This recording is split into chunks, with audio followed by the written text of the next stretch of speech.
Muito bom, caríssimos! Mais um vídeo do canal do Chiboca. Olha, nós vimos em vários vídeos, salvo engano, foram 9 vídeos, que nós analisamos o quê? As principais dicas para o concurso de juiz federal. Claro que esse tema a gente pode voltar a conversar, principalmente quando sair algum edital em algum TRF.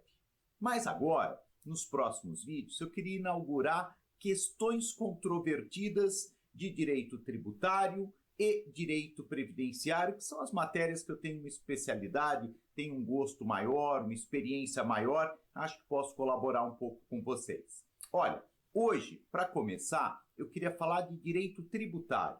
Tem um tema, gente, que cai bastante em concursos públicos e é essencial para quem milita na área tributária, que é toda a questão correlacionada a planejamento tributário. O que é planejamento tributário? Qual a diferença entre planejamento tributário e sonegação fiscal? Qual a diferença entre planejamento tributário, também chamado de elisão fiscal, ou sonegação, ou ainda um terceiro instituto que é a ilusão fiscal? Elusão, né? Não ilusão, mas elusão fiscal. Então, eu pergunto para vocês, quais são essas diferenças? Então, vamos lá, vamos analisar. Primeiro, queria falar para vocês do mais fácil. O mais fácil é sonegação ou evasão fiscal. Essa daqui significa o quê? Ocorreu o fato gerador, tivemos a riqueza, ela nasceu, a riqueza tributável, a riqueza que ocorreu no mundo fenomênico e que estava descrita na norma de incidência tributária, portanto, existiu a obrigação tributária, existe a obrigação tributária e o contribuinte, se utilizando de subterfúgios, negócios jurídicos, muitas vezes ausência de informações no lançamento por homologação, a título de exemplo, ele esconde, ele oculta o fato gerador. Isso, inclusive, ocorrendo com dolo, evidentemente, ele vai gerar o quê? Vai gerar o crime de sonegação fiscal, previsto principalmente no artigo 1º da Lei 8.137 de 90. Então é fácil, é uma venda sem nota fiscal, eu recebo um recurso, sou um profissional liberal, recebo honorários a título de exemplo, um médico, um advogado, um dentista, o que for, e não emito recibo, objetivando, claro, a sonegação. Esse é o mais fácil, esse é o mais simples. Entra a fraude, entra a simulação, muitas vezes, perfeito. Então, eu faço um contrato de comodato para simular e para tentar esconder uma locação, objetivando não oferecer a tributação do imposto de renda à pessoa física os valores recebidos a título de aluguel. E poderíamos falar tantas situações. A pejotização, contratar uma pessoa sem carteira assinada, enfim, aí é muito fácil. Isso é sonegação, isso é evasão. E a elisão ou planejamento tributário? Bom, essa é o contrário.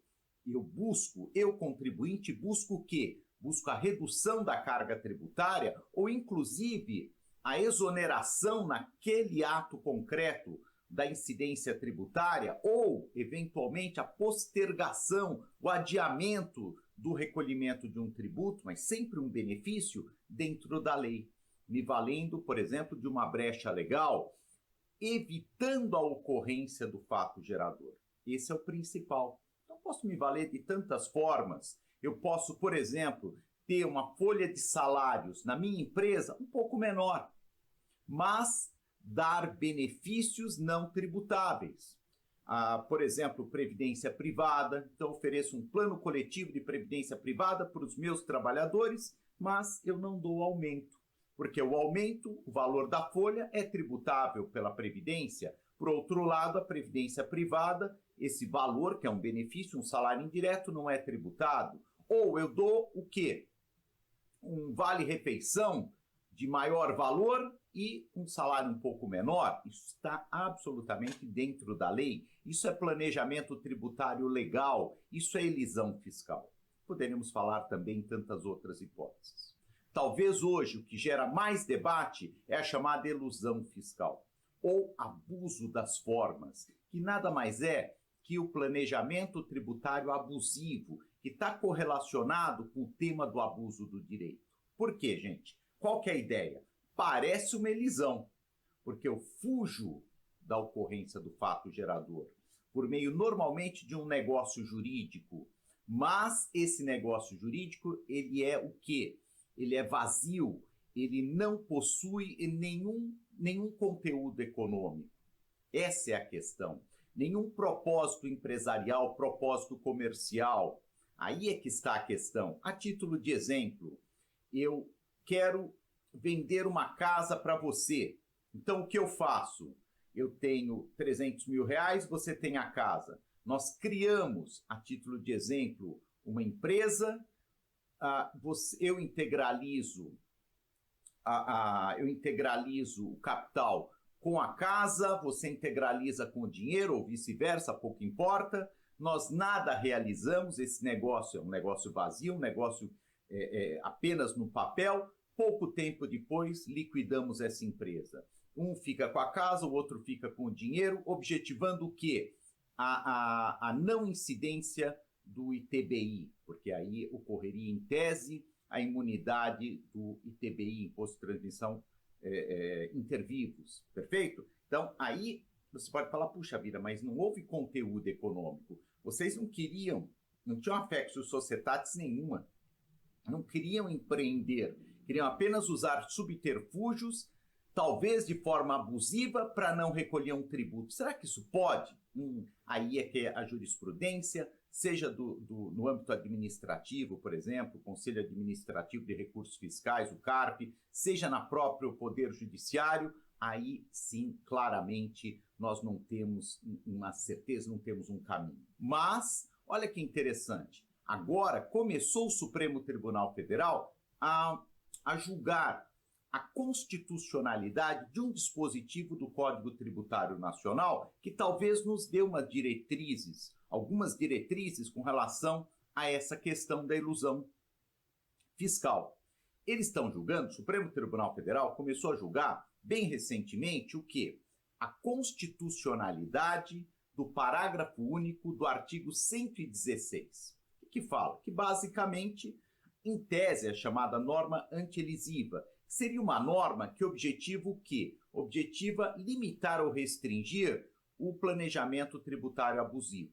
Então, não está claro. A norma mesmo é de uma redação confusa. O Supremo Tribunal Federal, na verdade, nós estamos diante da ADIM 2446, vale a pena você acompanhar. Por enquanto, o placar é de 4-0, até a relatoria da ministra Carmen Lúcia. O placar é de 4-0 pela constitucionalidade dessa norma.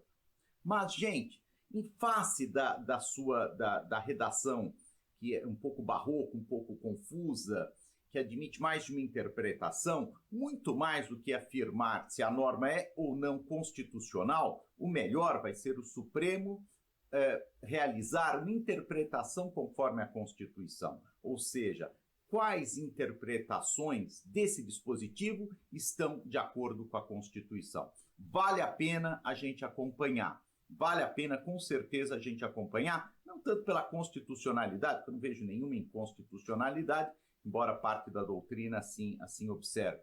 Mas o que significa efetivamente essa norma? Essa norma, obviamente, que ela simplesmente ratifica o óbvio. Não é possível sonegar, ela ratifica o óbvio, é possível elaborar um planejamento tributário legal, ou ela começa a dar diretrizes e parâmetros para o planejamento tributário, objetivando evitar o planejamento tributário abusivo.